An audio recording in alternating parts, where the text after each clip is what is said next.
자, 여러분 안녕하세요. 오늘은 혈액의 흐름에 대해서 말씀을 드리려고 합니다. 구체적으로는 이제 측류하고 난류에 대해서 말씀을 드리려고 해요. 영어로는 이 측류가 라미나 플로우 이렇게 얘기를 하고요. 난류는 이제 터뷸런트 플로우 이렇게 얘기를 합니다. 자, 이제 요거 말씀드리기 전에 제가 이제 이 혈관 시리즈를 하고 있는데, 이 혈관 시리즈는 앞에서부터 보시는 게 좋습니다. 왜냐면 이제 앞에서 제가 뭐 대원칙이라든지 뭐 그런 걸 말씀을 드린 게 있는데, 그거에 계속 다 이어지는 내용이거든요. 물론 뭐 영상 하나당 뭐 그걸 보시지 않더라도 이해를 하실 수 있도록 좀 완성도 있게 제가 만들려고 노력은 하지만, 그래도 조금 더 깊은 이해를 위해서는 좀 앞에서부터 쭉 이렇게 따라오시는 게 더 이해에 도움이 되신다고 생각을 합니다. 자, 그래서 이 측류하고 난류가 있는데요. 이게 굉장히 중요한 내용이에요. 굉장히 중요한 내용입니다. 그러니까 우리 뭐 관상동맥 질환 이라든지 동맥경화 이런 거 얘기 많이 하잖아요. 사실 그거의 어떤 근본 원리라고 할 수가 있어요. 그래서 이거를 이해하는 게 굉장히 중요하고요. 그래서 이게 이제 혈관 안에서 혈액이 어떻게 흐르는지에 관련된 얘기입니다. 그러니까 혈관이 이렇게 있는데요. 두 개를 그려볼게요. 하나는 이제 측류를 말씀드릴 거고, 요 밑에 있는 건 난류를 말씀드릴 거예요. 그래서 이렇게 혈관을 그려보고요.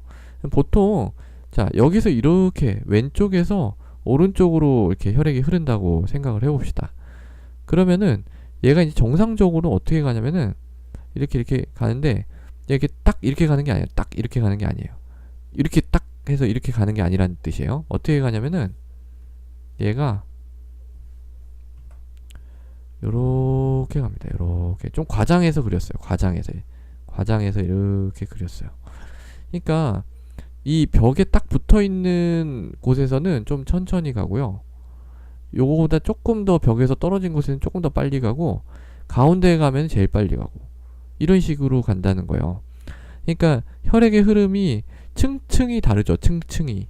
그래서 이걸 측류라고 해요. 1층은 지금 느리고, 2층은 1층보다 약간 빠르고, 3층은 더 빠르고, 이런 식으로 층층이 돼 있잖아요.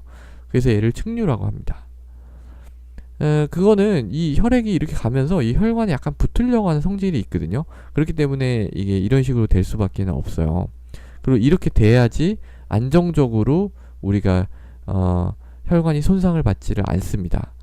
그런데 만약에 난류가 되잖아요. 난류는 이제 어떤 식으로 되는 거냐면은 이제 동맥경화가 심해가지고 여기 이제 이런 플락이 형성이 됐어요. 플락. 이 플락에 대해서는 제가 이제 또 뭐 나중에 기회가 되면 말씀을 드릴 텐데, 그 동맥경화 말씀드릴 때, 일단 뭐 어쨌든 동맥경화가 너무 진행이 돼가지고 이런 플락이 있어서 여기가 좁아졌다고 봅시다.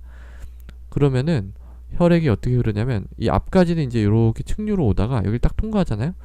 그럼 이 통과할 때 여기가 좁아지니까 엄청 빨리 통과를 하겠죠. 이렇게 속도가 빨랐다가 또 갑자기 느려지고 이러면은 이게 난류가 잘 생깁니다. 이게 막 제멋대로 이렇게 방향이 막 지멋대로 되는 거예요. 이렇게. 이거를 이제 난류라고 해요. 그러면은 이 난류가 만들어질 때는 이게 왜 문제가 되냐면은, 이게 엄청나게 혈관을 손상을 시키거든요. 혈관을. 그러니까 얘가 딱 붙어서 이렇게 싹 가는 거하고 이렇게 막 가는 거하고 당연히 혈관 그 손상되는 비율이 다르겠죠. 그러면서 이제 나중에 이런 게 너무 심하게 되면 동맥경화가 진행이 되는 거예요.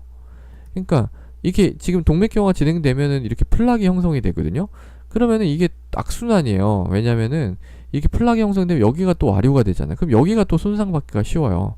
한번 또 이렇게 플락이 형성된 분들은 동맥경화의 위험인자를 다 가지고 있어요. LDL 콜레스테롤이랄지 뭐 흡연을 한달지 다 이렇게 동맥경화에 또 위험인자를 가지고 있기 때문에 여기에 또 생겨요. 이렇게. 실제로 저희 관상동맥이라든지 이런 거 해보면은 한 군데 딱 있고 막히는 경우도 있지만 막 계속 해가지고 플락이 좀 뭐 이렇게 쫙 깔려 있는 경우도 많아요. 그런 게 이제 그런 거의 기전 중에 하나입니다. 뭐 이걸로 다 설명할 수 있는 건 아니지만 어쨌든 이게 굉장히 중요한 기전 중에 하나입니다. 그러니까 이게 이렇게 되면은 어떤 문제가 있냐면 이게 엄청난 저항이에요. 그러니까 피가 이쪽에서 이쪽으로 쭉 흘러야 되잖아요. 근데 얘가 이렇게 층층이 가야 되는데 제멋대로 흐르게 되면 그 제멋대로 흐른다는 것 자체가 이 혈류에 대한 엄청난 저항입니다. 이게. 예. 그러니까 제가 이제 그 혈관에서의 오매 법칙에 대해서 말씀드린 적이 있거든요. 그러니까 혈압이 올라가면 어떻게 돼야 돼요? 혈압차인데 사실은 두 지점 사이 혈압차가 커지게 되면 그 두 지점 사이 혈류는 증가해야 돼요. 이렇게 리니어하게 딱 이렇게 증가를 해야 되는데 이런 와류, 그러니까 난류가 생기면은 이게 그래프가 이렇게 되는 게 아니고 어느 정도까지 이렇게 같이 따라가요. 그러다가 어느 임계점을 넘으면은 이렇게 돼요. 이렇게. 그러니까 이 지점을 생각을 해보면 이 정도 혈압차가 나오면 원래는 이 정도 혈류까지 기대가 돼야 되는데 그게 아니라 훨씬 낮죠. 그러니까 혈압차가 높아도 충분히 혈류가 나오지 않는 거예요. 이렇게 되면은 제가 이제 이 대원칙 중에서 첫 번째, 두 번째, 세 번째 이렇게 말씀을 드렸는데 그 중에서 우리가 조절할 수 있는 거는 뭐냐면 혈관 저항이라고 말씀을 드린 적이 있어요. 이거는 아마 오매 법칙 말씀드릴 때 대원칙이 아니라 맞아, 오매 법칙 말씀드릴 때 말씀드린 것 같아요. 그러니까 뭐 결론적으로는 혈관 저항을 우리가 조절하는 거다 이런 말씀을 드린 적이 있거든요. 이게 기억이 안 나시 한번 찾아보시고요. 이게 굉장히 중요합니다. 혈관 저항이라는 개념을 이해하는 게. 왜냐하면 혈압약이 다 혈관 저항에 작용을 하고 우리 몸 내부에서 조절하는 것도 혈관 저항을 조절해서 뭐 하는 게 많기 때문에 이 혈관 저항이라는 개념에 대해서 이해하는 게 굉장히 중요합니다. 그런데 이 난류가 생겨버리면 어떻게 돼요?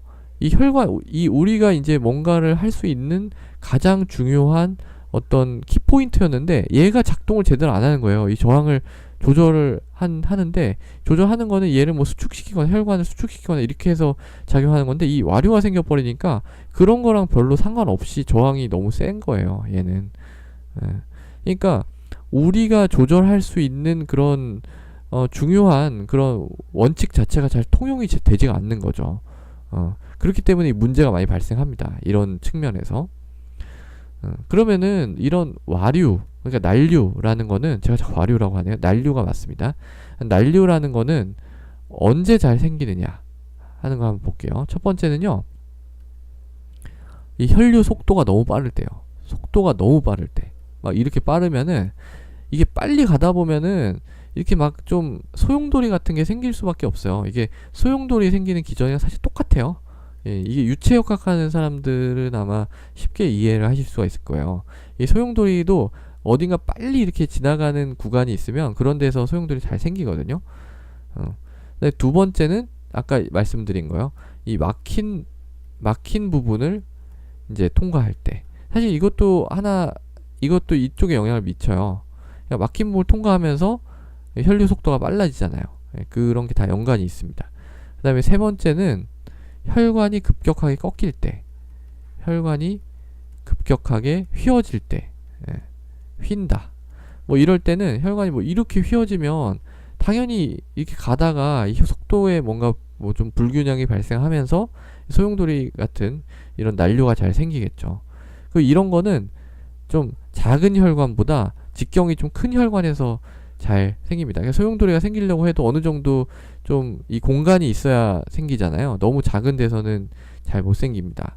그래서 그러니까 이게 이렇게 이제 막 휘어지거나 급격히 꺾인 부분에서 사실 이런 식으로 동맥경화도 잘 생겨요. 사실은 다 그런 원리들이 이렇게 좀 다 커넥션이 돼 있습니다. 자, 그래서 오늘은 혈액의 흐름, 측류와 난류에 대해서 설명을 드렸습니다. 그러니까 이 원리는 되게 간단한데 이거가 미치는 파장은 굉장히 크다라는 점을 좀 알아주셨으면 좋겠습니다. 감사합니다.